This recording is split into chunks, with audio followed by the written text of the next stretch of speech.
Across cities and countryside, long lines at fuel stations have become an everyday sight. Drivers report waits of up to 2 hours for limited amounts of gasoline. The queues are a visible marker of deeper distribution and supply problems.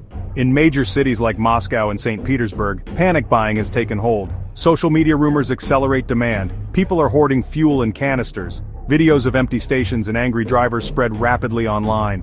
Smaller towns are often hit hardest. Some stations simply shut their doors. Others have introduced ration cards, limiting how much each person can buy. Shipments are sometimes redirected to prioritized sectors like agriculture and defense. The shortage ripples across daily life. Higher transport costs mean rising prices. At the same time, refiners are struggling with aging plants, outages, and accidents. Maintenance is slow, and parts are harder to source under sanctions and restrictions. Tempers flare at pumps. Police have occasionally been called to manage crowds. For many, filling even a small container can be the difference between going to work or staying home. Daily routines are changing as people conserve fuel and alter travel plans. The crisis is widespread. Urban centers, Crimea, Siberia, and the Far East show acute shortages. Wait times, pump closures, and price volatility are all trending upward. Officials say there is no nationwide shortage. Citizens' experiences often tell a different story. To understand why, we need to examine the supply chain, starting with refining capacity. Many refineries are decades old and run into repeated operational problems. Repairs are slow, without access to certain foreign technologies and parts. The next sections will trace how refining, logistics, and demand combine to create the crisis, and what it means for everyday life across Russia. This is a national reckoning, and it's still unfolding. Refining capacity has dropped due to a mixture of aging infrastructure and unscheduled outages. Many units operate without modern foreign parts, making repairs slow and costly. Industrial accidents and maintenance shutdowns have cascaded into lower output. First, aging plants failing more often. Second, import restrictions and sanctions limiting spare parts. Third, accidents and unscheduled outages that stop production. Even when fuel is refined, getting it across the country relies heavily on the rail network. The railway is overwhelmed, undermaintained, and prioritized for military or critical cargo. Freight gets delayed, rerouted, or canceled. Many scheduled deliveries never arrive. Trucks are being used more as costly stopgaps, pushing distribution costs higher. Truck deliveries are slower and less efficient than rail for long distances.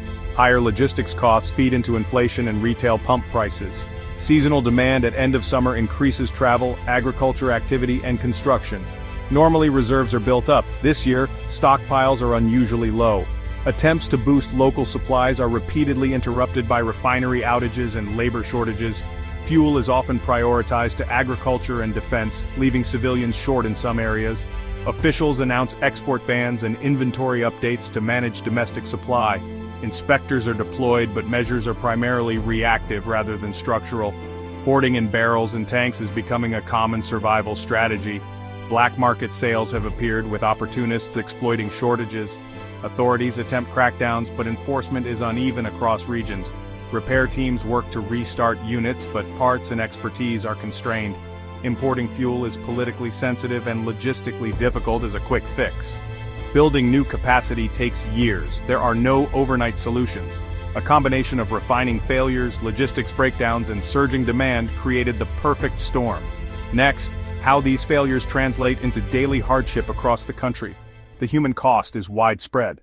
Public transport faces reduced frequency despite prioritization. Commuters suffer. Some routes run less often. Wait times and crowding rise. Commuters adjust routines and public patience frays. Food transport is hit.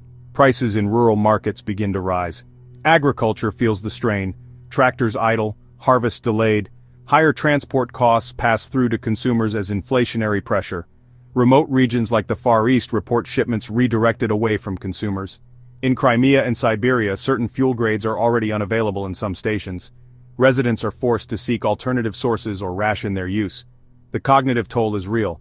Anxiety builds as a once-taken-for-granted resource grows scarce. People store fuel at home, creating risks and stressing enforcement capacity. Community networks share tips, but also rumors that inflame panic buying. Local authorities deploy police to manage crowds at busy stations. Fights and confrontations are increasingly common as supply runs out mid-shift. Emergency services monitor risks tied to improvised fuel storage and tense crowds. black market sellers offer quick solutions at inflated prices. Contaminated or badly stored fuel damages engines and increases emissions.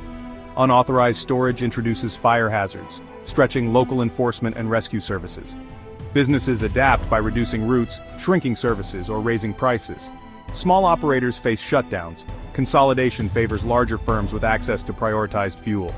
The ripple effects show up quickly in employment and access to goods. From pensioners to delivery drivers, lives are being reshaped by scarcity. Household budgets tighten as transport and food costs rise. Families change routines, walking more and canceling trips to save fuel. Local governors scramble for fixes, diverting supplies or imposing rationing.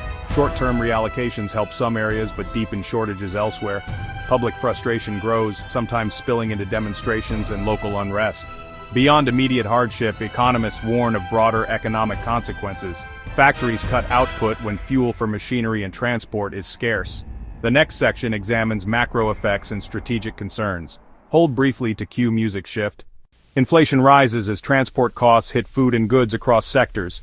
Industrial productivity dips. Some factories reduce operations for lack of fuel. Economists warn persistent shortages could shave percentage points off national GDP. Official assurances of stability clash with lived experience at the pumps. Trust in institutions erodes as contradictions multiply. State narratives compete with viral footage that undermines credibility. Defense needs are often prioritized when allocations are decided.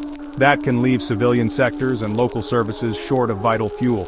If refineries remain offline long enough, even priority stockpiles could feel pressure. Export bans ease some domestic pressure, but strain relationships with neighbors reliant on Russian fuel.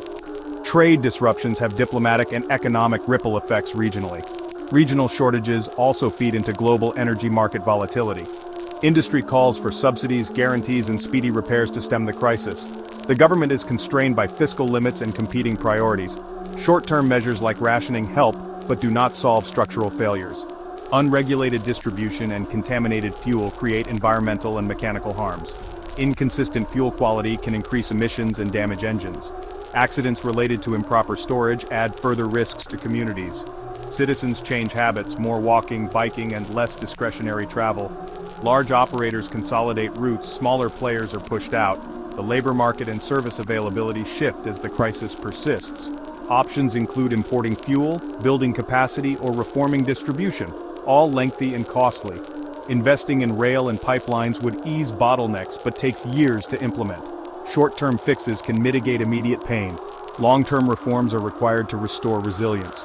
This is more than logistics, it is a test of institutions, infrastructure, and social cohesion. If shortages persist into colder months, pressure on daily life and public order will increase.